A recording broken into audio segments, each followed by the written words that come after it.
अपने ही घर का, अपने परिवार का कोई बोलता है अगर कुछ, तो लगता है कि मतलब क्यों हो रहा है ऐसा? मन में क्वेश्चन आता है, क्यों हो रहा है?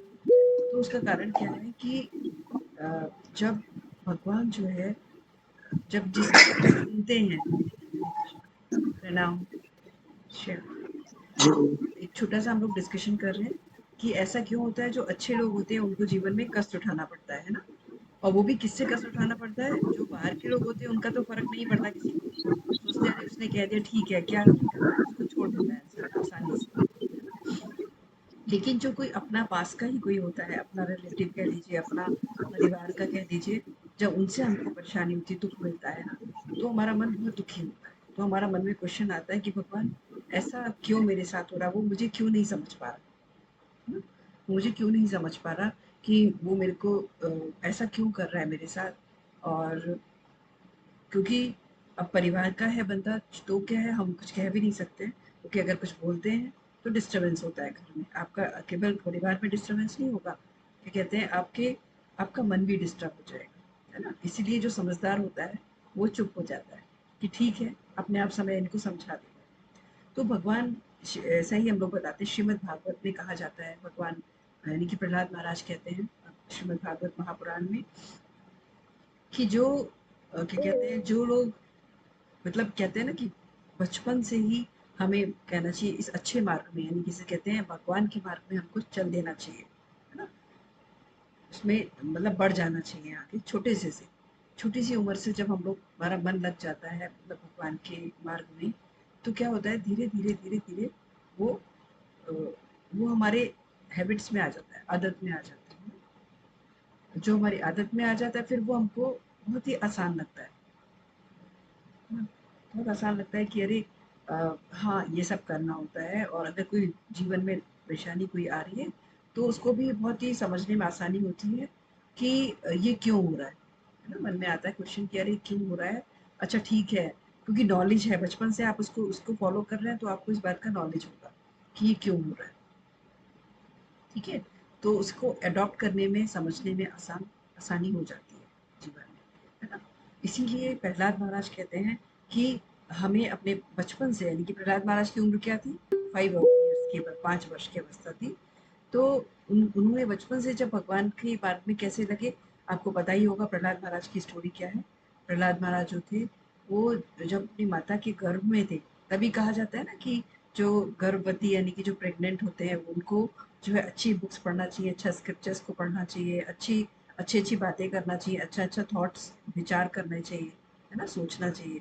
ऐसा क्यों कहा जाता है? क्योंकि हमारी शास्त्र की दृष्टि से कि जो हमारे अंदर सोल जो पल रहा है, बढ़ रहा है, वो सब कुछ जैसा हम एक्टिविटी करते हैं, जैसा हम व्यवहार करते हैं उस पीरियड में, वो सारा जो है उस बच्चे पे, उसका चित्त में जो है वो छपना बहुत ही आसानी से छप जाता है। मतलब उसके दिमाग में, उसके हृदय में और उसकी कॉन्शियसनेस में वो बैठ जाता है।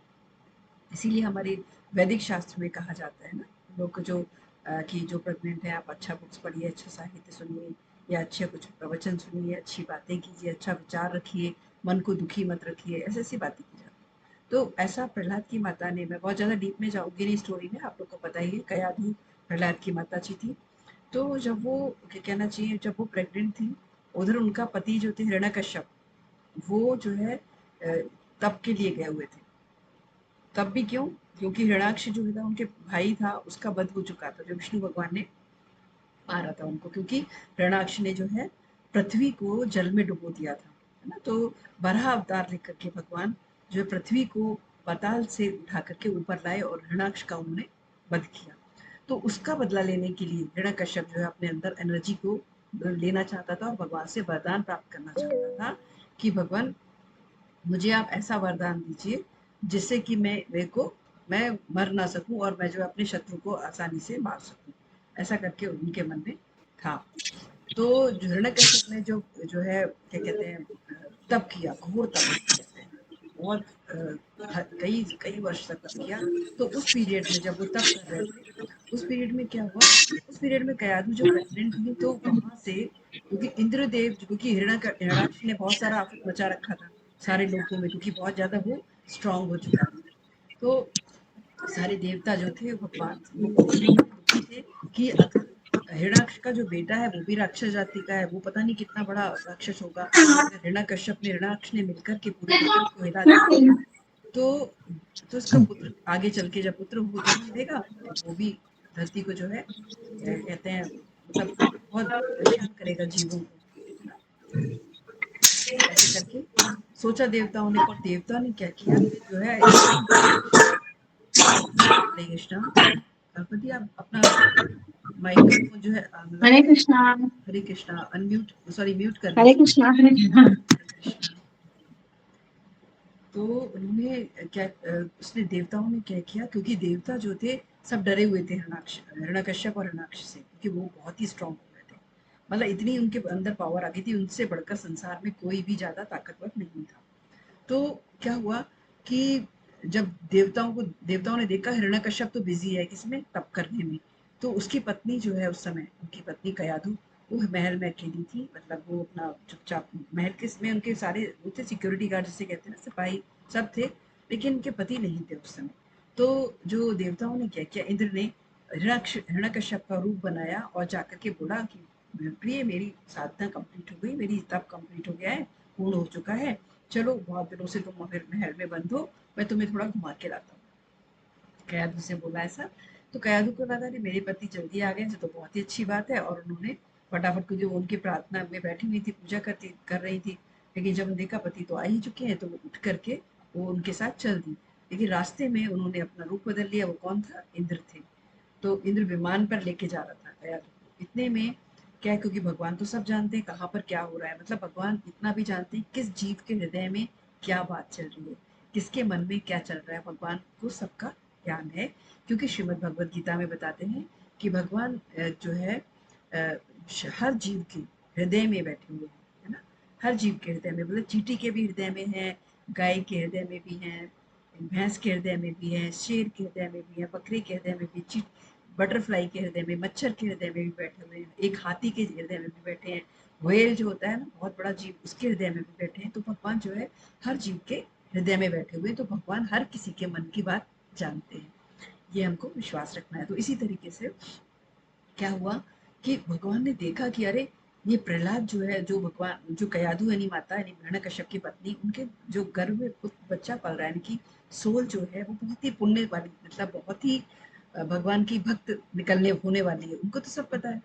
तो उन्होंने क्या किया, फौरन उनको नारद जी को भेजा कि नारद जी जाइए फौरन और जो है कयाधु की रक्षा कीजिए, और उनके उनके गर्भ में जो है मेरा बहुत बड़ा भक्त पल रहा है। ऐसा करके नारद जी को आदेश दिया। नारद जी फौरन प्रकट हुए, क्योंकि नारद जी मन की गति से चलते थे, उन्हें किसी व्हीकल की जरूरत नहीं थी, है ना? वो सीधा जहां उन्होंने मन में सोचा वहां पहुंच जाते थे, एक एक सेकेंड में, एक क्षण में, है ना?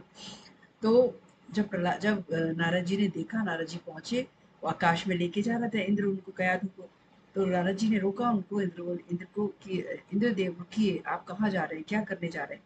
तो उन्होंने कहा कि नारद जी ऋषिवर, उनको प्रणाम किया, उनको बोला कि आप मुझे मत रोकिए, क्योंकि मैं जो है अपने देवताओं की यानी कि इस पृथ्वी की रक्षा के लिए मैंने ये कार्य संभाला है। क्योंकि ये जो हिरण्याक्ष था उसने बहुत ज्यादा दुखी किया हुआ था पूरी पृथ्वी में, सभी लोग बहुत ज्यादा परेशान थे उसके आतंक से। अब जो है हिरण्यकश्यप का ये जो पुत्र, हिरण्याक्ष को तो भगवान ने किसी तरह उसका वध कर दिया, लेकिन अब उसका पुत्र तो और भी स्ट्रांग होगा, शक्तिशाली होगा। हिरण्यकश्यप जो है, हिरण्यकश्यप से भी कोई भी ज्यादा जाके सामने से भिड़ नहीं सकता था, क्योंकि वो बहुत स्ट्रांग था। तो उन्होंने सोचा इनके वंश जो है उनके पुत्र को नष्ट कर दे। तो उन्होंने कहा कि हम इसके पुत्र को इसलिए नष्ट करने चाह रहे हैं क्योंकि आगे जब ये जन्म लेगा तो ये भी एक राक्षस जाति का है, ये भी बड़ा होकर के जो है हम देवताओं को और हमारी सारी पृथ्वी को जो है कहना चाहिए उसके लिए खतरा बन सकता है, इसीलिए। तो नारद जी बोले इंद्रदेव आपको नहीं पता, ये जो पुत्र उनके गर्भ में जो बालक पल रहा है, जो सोल आत्मा पल रही है, वो भगवान की बहुत बड़ी भक्त होने वाली है, बहुत बड़ी भक्त निकलेगी, और वो संसार में पूरे कहना चाहिए राक्षस जाति का कल्याण करेगी, और पूरे संसार को एक बहुत बड़ा मार्ग दिखाएगी, भक्ति का मार्ग दिखाएगी, इसलिए आप ऐसा मत करिए। तो इंद्रदेव जो है बहुत ही मुश्किल से उनने माना इस बात को। फिर नारद जी जो थे वो कयाधु यानी कि हिरण्यकश्यप की पत्नी थी जो, उनको लेकर के अपने आश्रम में आ गए थे, है ना? तो वो जब अपने आश्रम में पहुंचे, वो तो प्रेग्नेंट थी कयाधु। तो कयाधु की अपने आप, क्योंकि कहते हैं ना जैसा एनवायरनमेंट होता है वैसे ही आपका मन में इच्छा या प्रेरणा बनती है। तो ये क्या हुआ, कयाधु ने जब आश्रम में रुकी, क्योंकि उन्होंने कहा कि नारद जी ने कि आपको अगर मैं महल में छोड़ूंगा तो वहां फिर से आपको खतरा हो सकता है, इसलिए आप हमारे आश्रम में रुकिए जब तक आपके बालक का जन्म ना हो जाए, है ना। तो कयाधु जो थी, और जब तक आपके पति वापस ना आ जाए, तब करने के बाद तो कयाधु जो है उन्हें मान ली बात, और ऋषिवर के ऋषि जी ने, उन्होंने नारद जी ने उनको एक कुटिया दे दी और वहां वो रहने लगी।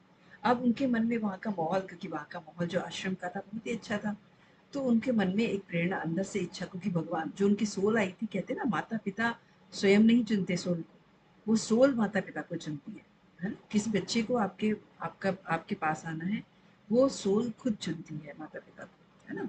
और कौन सी सोल चुनती है, जिसके साथ आपका कार्मिक रिएक्शन बाकी बचा है, यानी आपका कुछ लेन देन है, ऋण है आपका सोल पर, या सोल का आप पे ऋण है, या आपका सोल पे ऋण है, ऐसा करके दोनों अपने, मतलब आप सोल और आप उसके माता पिता दोनों का जो है, उसके साथ कई जन्मों का कोई लिंक रहता है, कार्मिक रिएक्शंस होते हैं, उसके कारण वो माता पिता को चुनता है।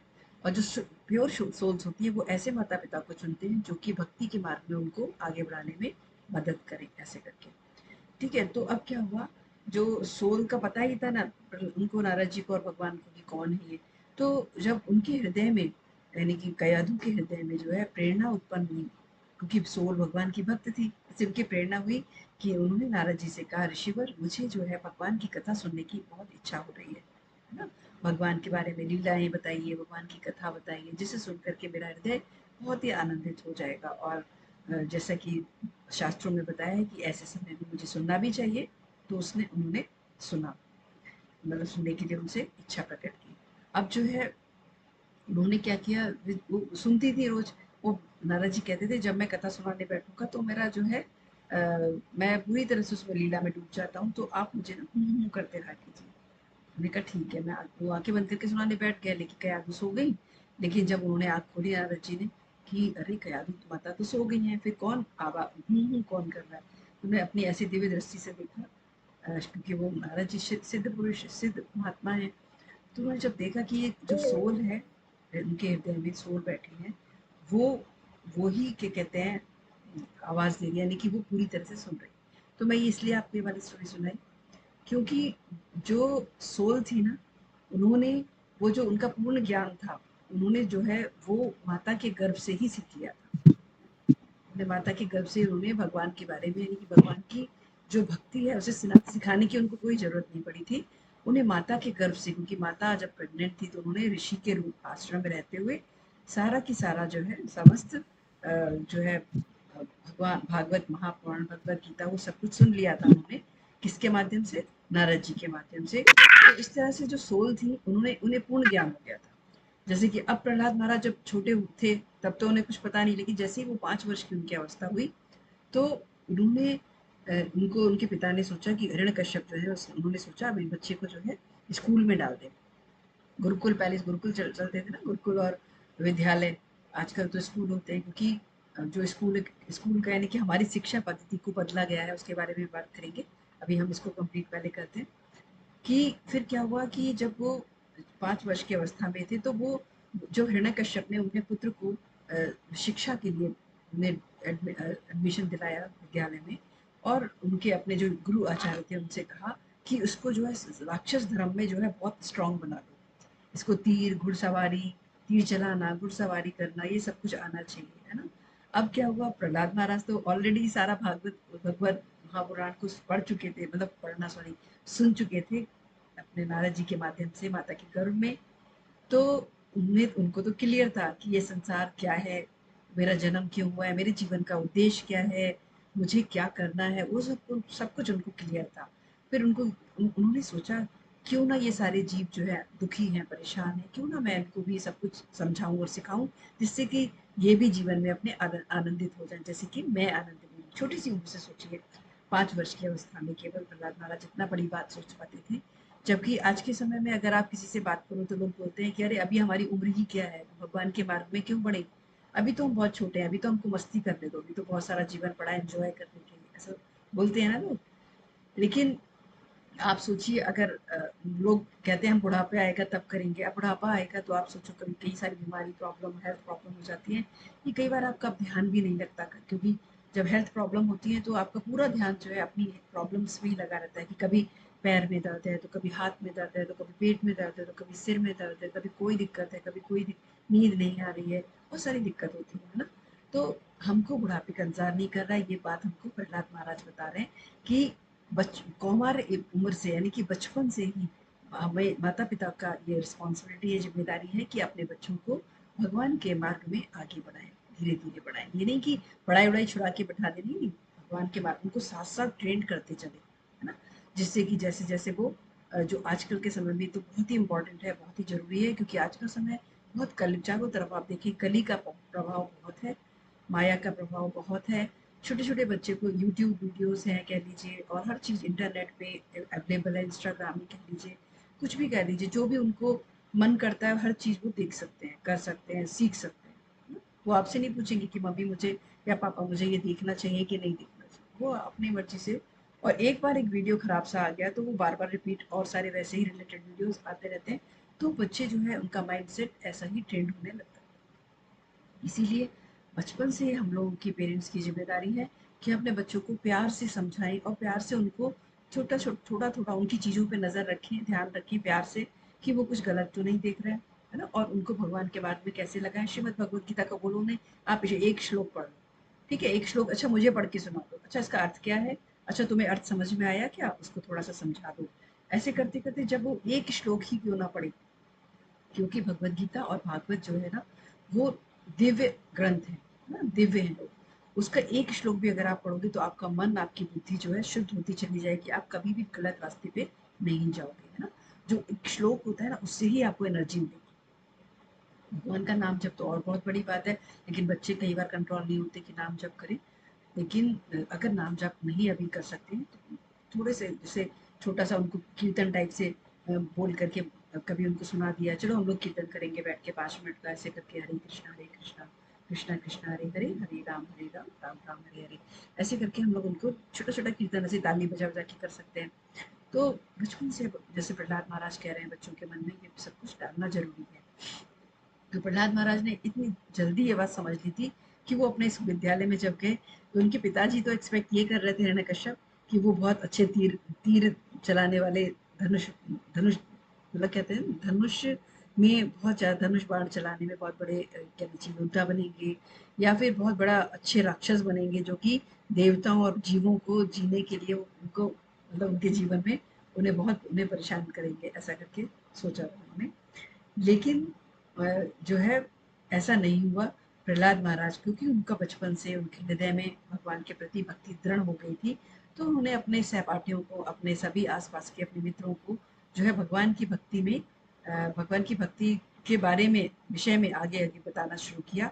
और जब भी वो देखते थे क्लास में जो उनके गुरुजी आए, क्लास लेके जैसे ही गए वैसे ही फौरन वो जो है सबको अपने भगवान की बातें बताने लगते थे। क्या बताते थे इसके बारे में बात करती हूँ। शुरू में जो हमने क्वेश्चन उठाया था कि ऐसा क्यों होता है कि जो अच्छे लोग होते हैं उनके साथ कई बार थोड़ा सा उनको उनके जीवन में बहुत कठिनाइयाँ आती हैं, और वो कठिनाइयाँ बाहर वालों से नहीं, अपने घर में अपने परिवार वालों से ही क्यों आती हैं, है ना। उसके बारे में हम लोग डिस्कस कर रहे थे। तो उस पर बता रहे थे कि प्रहलाद महाराज जो है वो ये शिक्षा देते हैं कि बचपन से ही हमें हमारे परिवार, हमारे बच्चों को जो है भगवान की भक्ति में लगाना चाहिए, है ना। जिससे कि जो भगवान की भक्ति में लगाते हैं, जब केवल कहते हैं ना कि एक होता है कि इंसान को अच्छा अच्छा गुणों वाला बनाना है, बेटा सच बोलना है, आपको झूठ नहीं बोलना है, आपको प्रणाम करना है, माता पिता का सम्मान करना है, ये सब कुछ बताने का जरूरत नहीं है। अगर आपने भगवान के भक्ति में लगा दिया ना तो सारे के सारे गुण अपने आप में आ जाएंगे, क्योंकि भगवान की भक्ति यानी भगवान ऐसे हैं कि कहते हैं ना कि पारस जो होता है ना उसको छूते ही सोना बन जाता है, लोहा भी। वैसे ही भगवान का नाम, भगवान की भक्ति का मार्ग ऐसा है कि आपको एक एक चीज पे काम नहीं करना पड़ेगा, आपको भगवान की भक्ति से जोड़ दिया। केवल कितना जोड़ दिया, बच्चे को कह दिया जाओ बेटा भोग लगा के आओ, जाओ स्कूल जाने से पहले भगवान को प्रणाम करके जाओ, है ना, तुलसी माता में जल दे करके परिक्रमा करके जाओ, इतना ही अगर आपने बोल दिया, धीरे धीरे उसके अंदर भक्ति के बीज पड़ जाते हैं, है ना। तो अब ये बता रहे थे कि ऐसा क्यों होता है। प्रहलाद महाराज कह रहे हैं कि हमारा जो हमको जो परिवार मिलता है, जो हमें परिवार मिलता है, हम लोग कहते हैं ना परिवार ही तो मेरे लिए सब कुछ है। हम लोग सोचते हैं ना, होता भी है कि मेरे बच्चे, मेरा परिवार, मेरे पति, मेरे भाई बहन, मेरे माता पिता, यही सब मेरे लिए, ऐसा करके सोचते हैं, करते हैं। लेकिन प्रहलाद महाराज क्या बता रहे हैं इस बारे में, ये सीक्रेट है। क्या क्या सीक्रेट है? शास्त्र का सीक्रेट है। शास्त्र का जिसने पढ़ा है वो ये बात को समझते हैं। क्या प्रहलाद महाराज कह रहे हैं, जो भी मेरे हमारे जीवन में आते हैं, भाई बहन, माता पिता, बच्चे, परिवार बन करके, वो सबका सब एक कार्मिक रिएक्शन के साथ आते हैं हमारे साथ, क्योंकि उनका मेरे कई जन्मों से पहले से कुछ लेन देन बाकी है, ऋण बाकी है। ऋण कैसा? कई बार क्या होता है, हमारी संतान हमें बहुत सुख देती है, बहुत सुख देती है। हम सोचते हैं मन में कि ये प्रभु, तूने बहुत अच्छी संतान मुझे दी जो मेरा सम्मान करती है, मेरे को समझती है ना। उसका मतलब क्या है, आपके पिछले कई जन्मों में आपने जो है उनको वैसा ही व्यवहार दिया है जैसा वो आपको व्यवहार दे रही है ना। तो जब अच्छा व्यवहार हमें किसी से मिलता है, उसका मतलब ये समझिए कि वो आपका अच्छे, उनके साथ अच्छा कार्मिक रिएक्शन है। और जिसके साथ अगर हमें खराब बुरा व्यवहार मिल रहा है, उसका आप समझिए कि हमारा उसके साथ जो है बुरा कार्मिक रिएक्शन है ना। तो हमें क्या करना है, इस सिचुएशन में हमें क्या करना है कि हमारा दोबारा ये कार्मिक रिएक्शन ना बने, कि वो दोबारा हमसे ऐसा जो है हमारे संग ऐसा व्यवहार ना हो जिससे कि हम फिर से दुखी हों। उसके लिए हमें क्या करना है, हमको बताया कि हमको बहुत ही अच्छा तरीका है जो आप लोगों ने डिस्कस किया, कि अगर परिवार में ऐसा कोई है अपना जिससे हमको दुख पहुंचता है, तो हमें साइलेंट रहना बहुत ही जरूरी है।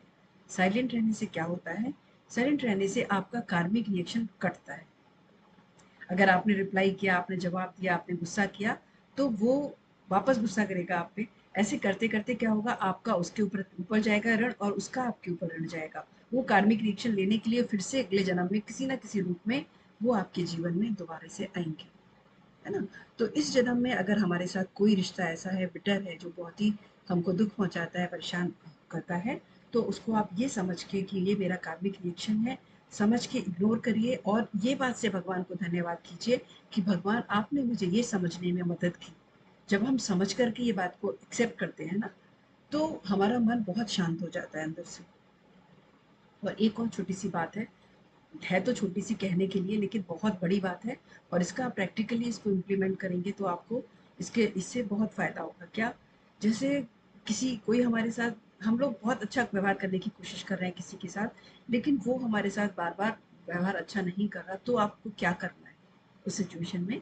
उस सिचुएशन में क्या करना है, उस सोल को, उसको सामने नहीं बोलना है, उसके सामने नहीं जाके बताना है उसको, क्योंकि वो फिर पफ्ड अप हो जाएगा, उसे और ज़्यादा घमंड, ईगो आ जाएगा कि अरे ये तो इसने मेरे सामने झुक गया, मैंने इसको झुका दिया। ऐसे कर सकता है, वो सोच सकता है ना, क्योंकि कलयुग का समय है। तो आपको क्या करना है, साइलेंटली उसको बिना बताए, आपको जब आप पूजा घर में बैठे हो या अपने रूम में बैठे हो, कभी भी आप चुपचाप बैठे हो, तो मन ही मन उस पर्सन का, पर्टिकुलर पर्सन, क्योंकि सारी सोल्स हैं, और सारा सोल कौन है? भगवान का अंश। माँ में वांश जीव लोग के, भगवान का अंश है समस्त आत्माएं, है ना। समस्त जीव जो है भगवान का अंश है। केवल शरीर अलग अलग है, इसीलिए वो व्यवहार भी उनका अलग अलग है। शरीर उनको कैसे मिला है? शरीर उनको उनके कर्म के अनुसार मिला है, इसलिए उनका व्यवहार भी उसके उसके अनुरूप हो रहा है। ठीक है। तो ये बात हमको सोच के क्या करना है, उस सोल को, उस सोल जिस जो जिस रूप में वो सोल हमारे सामने आई, सपोज पुत्र बन के आई है, बहू बन के आई है, बेटी बन के आई है, या माँ बन के आई है, बेटा बन के आई, कुछ भी रूप में आई है, या कोई आसपास पड़ोसी भाई बहन बंधु जो भी है, जो रूप में हमारे पास सोल आई है, जो हमें, जिससे हमें दुख पहुंच रहा है ना, तो हमें उसके साथ क्या करना है कि उसको कुछ नहीं बताना है, साइलेंटली उस सोल का चेहरा सामने लाना है अपनी आंखों की, आंखें बंद करके, और उनसे प्रेयर करना है क्या, कि ये सोल, पिछले कई जन्मों में हो सकता है मैंने जाने अनजाने में आपको कष्ट पहुंचाया, है ना, और इस कष्ट पहुंचाया हो, आपको हर्ट किया हो, तो उसके लिए आपसे मैं क्षमा मांगती हूँ। उसे डायरेक्टली नहीं बोलना है, अलग से बोलना है। और आपने जो मुझे कष्ट पहुंचाया है इस जीवन में या कई अनेकों जीवन में, उसके लिए मैं आपको क्षमा करती हूँ। बस आप ये एक दो लाइन बोल करके शांत हो जाइए, भूल जाइए, फिर देखिए आपके जीवन में कैसे चेंज आता है उसी सोल के साथ। प्रैक्टिकली आप ट्राई ट्राई कीजिए। ठीक है। तो ये था, ये बात तरीके से शास्त्र की दृष्टि से, क्योंकि हम किसी से डायरेक्टली नहीं फाइट कर सकते, और करेंगे ऐसा तो हमारा, कहना चाहिए, भगवान के मार्ग में चलने वाला जो भाव है वो डिस्टर्ब होगा, है ना। इसीलिए केवल हमको दूर से ही भगवान का शास्त्र का दृष्टि रखते हुए हमें उसके साथ व्यवहार करना है। तो प्रहलाद महाराज ने क्या बताया कि हमको, प्रहलाद महाराज यही बता रहे हैं मेन चीज कि जो हमारे पास आते हैं किसी किसी रूप में, वो सारे के सारे हमारे पिछले कई जन्मों के कर्म के बंधन के स्वरूप, कर्म के फल के अनुरूप किसी अलग अलग रूपों में आते हैं। किसी से सुख मिलता है तो किसी से दुख मिलता है ना। तो इसीलिए फिर इसीलिए प्रहलाद महाराज ने क्या बताया, इसीलिए संसार को क्या बताया, संसार कैसा है, भगवद गीता में बताया संसार अशाश्वतम दुखालयम अशाश्वतम, यानी कि संसार जो है दुखों से परिपूर्ण है और अशाश्वत है। अशाश्वत का मतलब ये नित्य रहने वाला नहीं है, ये धीरे धीरे धीरे संसार जो है खत्म हो जाता है। आप देख लो, एक छोटे से बच्चे का जन्म होता है, फिर वो थोड़ा बड़ा होता है और बड़ा होता है और बड़ा होता है और बड़ा होता है, फिर उसके भी शादी होती है, बच्चे होते हैं, फिर वो बड़ा, उसके बच्चे बड़े होते हैं, वो खुद बूढ़ा हो जाता है, फिर धीरे धीरे करके शरीर छोड़ देता है, फिर दूसरा जन्म लेता है अपने कर्म के अनुसार, है ना। ऐसे करते करते ये साइकिल चलता रहता है, चलता रहता है, चलता रहता है। और ये भी आपने शास्त्रों में पढ़ा है क्या, कि 4 युग होते हैं, कौन कौन से, सतयुग, त्रेता युग, द्वापर युग और कलयुग, है ना। तो ये साइकिल जो है हर प्लेनेट पर, हर यूनिवर्स में होते हैं, कई बार होते हैं, रिपीट होते हैं। हमारी कैलकुलेशन और भगवान शास्त्रों की कैलकुलेशन डिफरेंट है बहुत। तो ये जो युग है ना, ये भी अनेकों प्लैनेट, अनेकों यूनिवर्स, अनेकों गैलेक्सीज हैं इस संसार में, जो कि भगवान के लिए तो छोटे छोटे, एक सरसों देखिए ना, सरसों सरसों के दाने के बराबर एक गैलेक्सी, आप सोचिए भगवान कितना विराट है। तो हर गैलेक्सी में भगवान की लीला चलती रहती है। हर गैलेक्सी में कभी सतयुग, त्रेता युग, द्वापर युग और कलयुग चलता ही रहता है। तो ये जो है, हम सोल्स जो है अनेक, हम सारी सोल्स जितनी हैं वो सब बार बार घूमती रहती हैं, अपनी अपना अपना कर्म लेकर, अपना अपना कर्म बंधन लेकर के, कभी छोटी युग, कभी जीव की योनि में आती हैं, कीड़े मकोड़े बनते हैं, छिपकली बनते हैं, सांप बनते हैं, पेड़ बनते हैं, जानवर बनते हैं, जलीय जीव बनते हैं, मच्छर बनते हैं, मक्खी बनते हैं, फिर फाइनली भगवान हमें मनुष्य जन्म देता है कि अब तुम बहुत भटक लिए, अब तुम जो है अपने जीवन का जो है, जिसे कहते हैं ना, अपने जीवन का सदुपयोग करके मेरे धाम वापस आ जाओ। मनुष्य जीवन केवल और केवल भगवान इसीलिए देते हैं। लेकिन हम जब मनुष्य जीवन में आते हैं, सब हमको, जो बचपन में हम बच्चे होते हैं तो माँ बाप हमें खुश होते हैं हमसे, धीरे धीरे हम पढ़ाई करके बड़े होते हैं, हमारे व्यवहार देख के माता पिता खुश होते हैं, है ना। फिर हम लोग, हमें खुद पे भी अपने गर्व होने लगता है, अरे मैं तो बहुत अच्छा कर पाता हूँ, मैं तो अच्छा हूँ पढ़ाई में, मैंने ये कर लिया, मैंने वो कर लिया। तो हम भूल जाते हैं कि हमारे जीवन का वास्तविक उद्देश्य क्या है। हम बस इसी संसार की उधेड़ बुन में लग जाते हैं कि मैंने अच्छे अच्छे मार्क्स लाने हैं, मुझे अच्छा अच्छा जॉब करना है, मुझे फिर अच्छे लड़के से शादी करना है या लड़की से शादी करना है मुझे, फिर मेरे बच्चे हो जाते हैं, बच्चे जन्म लेते हैं, उनको अच्छा बड़ा करना है, इसी उधेड़ बुन में, इस संसार के चक्कर में फिर शादी करना है, शादी करके फिर नाती पोतों को पालना है। ऐसे करते करते हमारा जीवन में हम खो जाते हैं और हम वास्तविक उद्देश्य जीवन का भूल जाते हैं, है ना। तो शास्त्र हमको रिमाइंड कराते हैं, प्रहलाद महाराज हमको रिमाइंड कराते हैं कि मनुष्य जीवन का उद्देश्य क्या है। वो मनुष्य जीवन का, भगवान हमको मनुष्य बनाते हैं केवल इसलिए कि ये जो हमें अनेकों योनियां हमको मिली है ना, हमारी सोल को अनेकों योनियों में कष्ट पाया है हमारी सोल ने, तो मनुष्य जीवन देने के बाद भगवान ये हमसे उम्मीद करता है, एक्सपेक्ट करते हैं कि अब तुम अपनी फ्री विल को यूज करके मेरे पास वापस आ जाओ। अब ये हम पे डिपेंड करता है, हम कौन सा मार्ग चुनते हैं। हम क्या फिर से संसार में फंसने का मार्ग चुनते हैं, या फिर हम संसार से निकलने के लिए मार्ग चुन रहे हैं। ठीक है, तो आज हम लोग इतना ही रखते हैं। कल फिर से हम लोग बात करेंगे, जिसमें बताएंगे कि वो मार्ग पे कैसे चलना है, उसके स्टेप्स क्या क्या है, स्टेजेस क्या क्या। ठीक है, हरे कृष्णा। आप लोग का कोई क्वेश्चन है तो आप पूछ सकते हैं। तो आंटी, आपका क्वेश्चन और क्लियर हुआ, आप सुन रहे? हरे कृष्णा। आप लोग हरे कृष्णा मौसी। हरे कृष्णा। अच्छा ऋचा, कैसे हो? बड़ा हरे कृष्णा बोलो मौसी ने। जी बोलो हरे कृष्णा। हरे कृष्णा, हरे कृष्णा। अच्छा, सब किसी का कोई क्वेश्चन नहीं है? आज कह रहा कि हम्म, हम हिंदी सुनेंगे, समझ में आ गया। समझ में आ गया, बहुत अच्छी बात है। हरे कृष्णा, हरे कृष्णा। ठीक है, तो फिर हरे कृष्णा, ठीक है, कोई क्वेश्चन नहीं है तो फिर हम आज बंद करते हैं, कल फिर देखते हैं, ठीक है। हरे कृष्णा। वंशकल्पतरुभ्यश्च कृपा सिन्धुभ्यः च जी पतितानां वैष्णवेभ्यो नमो हाँ जी नमः। जय श्री कृष्ण की जय।